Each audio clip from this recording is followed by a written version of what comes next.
Discovering Computers in Office, 2013, Chapter 3, Computers and Mobile Devices, PowerPoint.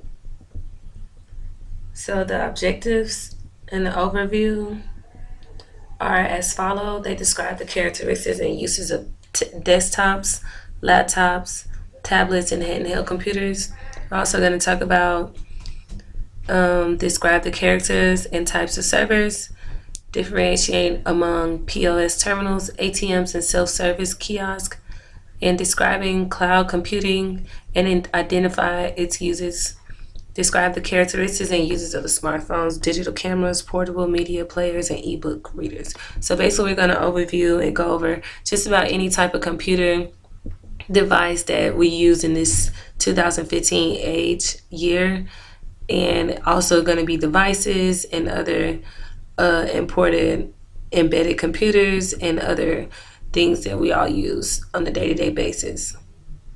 We're also going to discuss ways to prevent health-related injuries and disorder caused from technology use and other ways to design and be ergonomically efficient.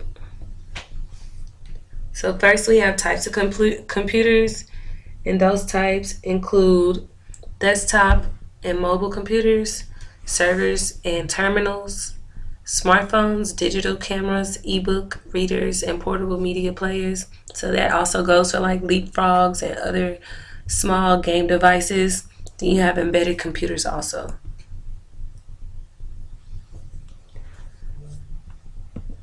So you have a PC, which is a personal computer that allows all activities to be used at one time by one person. So it's called a personal computer. Then you have a mobile computer, is a more convenient movable computer that allows you to be mobile.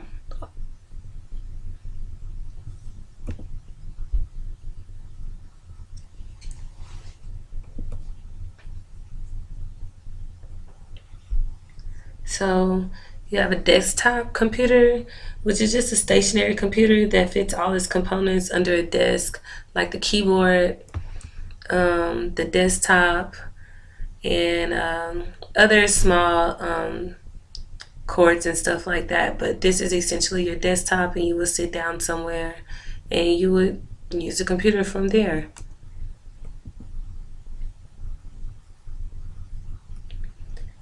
Then you have a laptop. Laptops are also known as notebook computers. They're usually thin and lightweight, and they're considered a mobile computer. As you can see, you have the traditional laptop, and then we have the ultra thin laptop.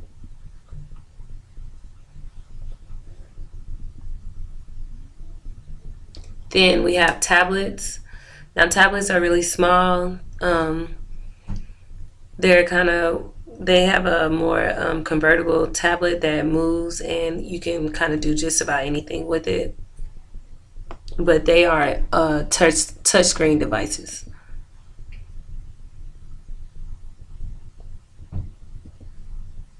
So most of the time you'll see we have a handheld computer.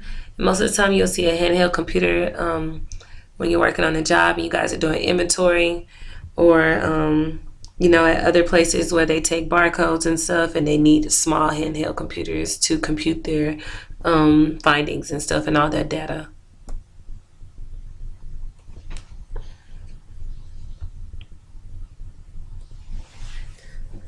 Okay, so now we have a server. Server is computer that has one sole function, which is to provide one or more services to multiple computers on a network. So you also have the rack server, which will be right here. Then you have the blade server, which is right here. And then down here at the bottom in the middle, you have the tower server. Each have different functions and they all operate differently, but essentially the devices are on one network using multiple computers.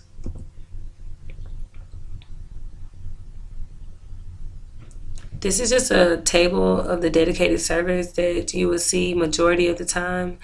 Most of the time we see backup servers, which most people use, that restores files and media when you have a computer crash. Then you'll see more than likely the database server, which stores and provides access to a database, which is what we use at school. And then you have other multiple things down here at the bottom that you can read.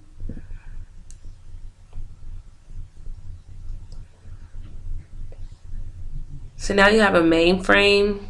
This is a very large, powerful server that can handle just about anything. Thousands of connected servers at one time. So no, it's not like the movies where they spook you out, but for the most part, it's a very expensive device, server.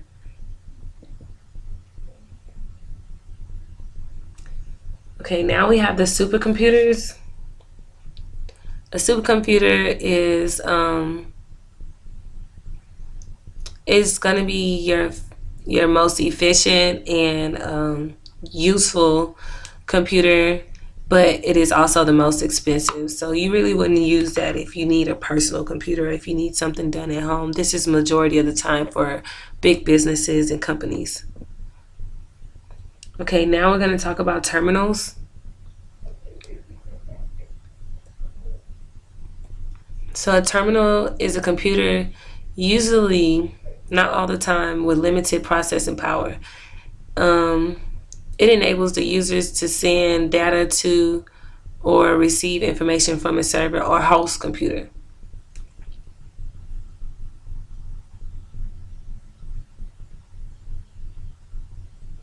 So you'll find most of this at the retail stores, with the self-checkout, and you didn't even know you were using it.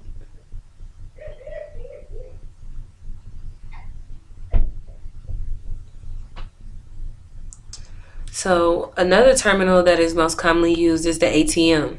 So it has an automated teller, a self-service banking part, and it connects to a computer through a network.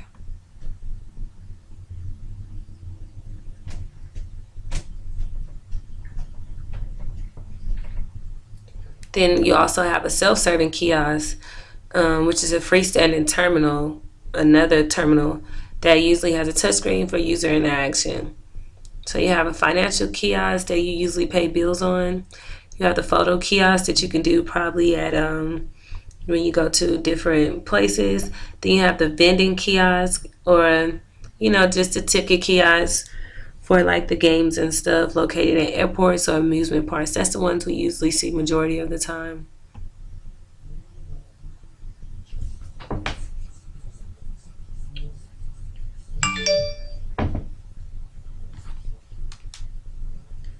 So you have a cloud computing, which everyone is not so educated on it, but it refers to an environment of servers that house and provide access to resources and users through the internet. So it can be by phone, by desktop, by printer, just about anything. Contacts, games, documents, whatever. Cloud computing usually allows all of that to be in one environment. So now we're going to talk about mobile devices, and majority of people have smartphones, but not all. And it is a internet capable phone that you can use all type of things for. Almost like it's almost similar to a portable computer, but most people use it for appointment bookings and calculators and notebooks. And then majority of them are touchscreen nowadays. So that's going to be the smartphones.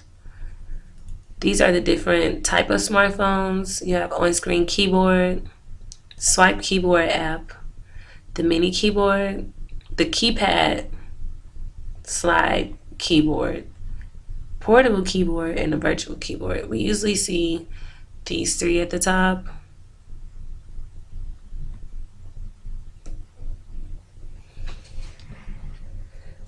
So another most commonly used mobile device is a digital camera, and this is pretty self-explanatory, but it allows users to take photos and store and photograph images digitally. So sometimes you won't even have to use a card, or you can plug it up to your USB and plug it up to your server, and it will convey all of the items from there into your computer or whatever device you're plugging it up to. And a camera in a smartphone is also considered a digital camera too.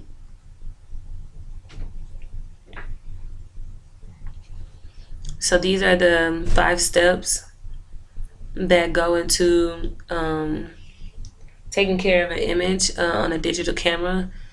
See right here you have the AD processor, and step 5, it says the processor in the cameras adjust the quality. So digitally it allows you to do just about anything. Take a picture and make it lifelike.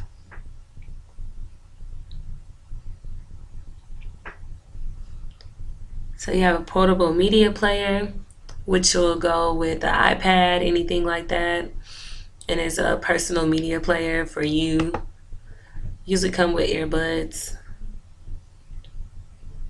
You have an ebook reader, which is like a Kindle Fire. Majority of students use this for classes also, but it's primarily for reading ebooks and other digital publications.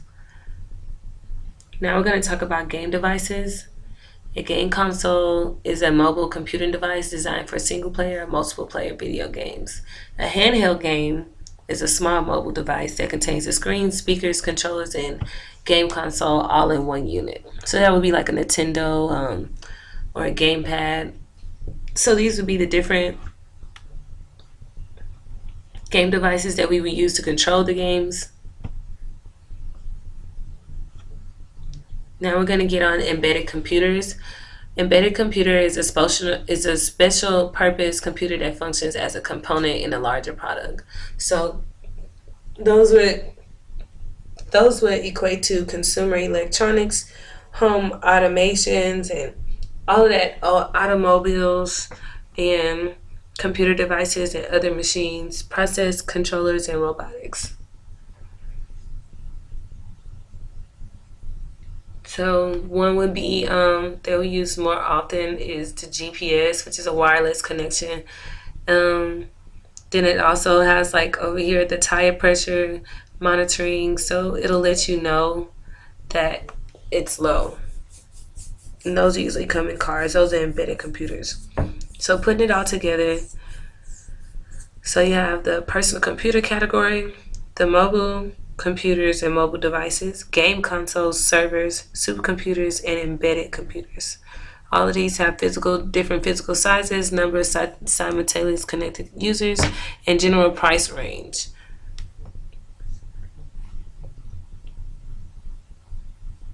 Okay, so you have ports and connections now. So a port is the point which you insert either the USB cord or your mobile device or some type of backup device into your computer and to receive information from the computer or mobile device, which sends data back and forth. So a connector, it actually joins a cable to a port. So that's basically the USB that I was talking about. Is going to allow it to send data to the computer through that USB connector.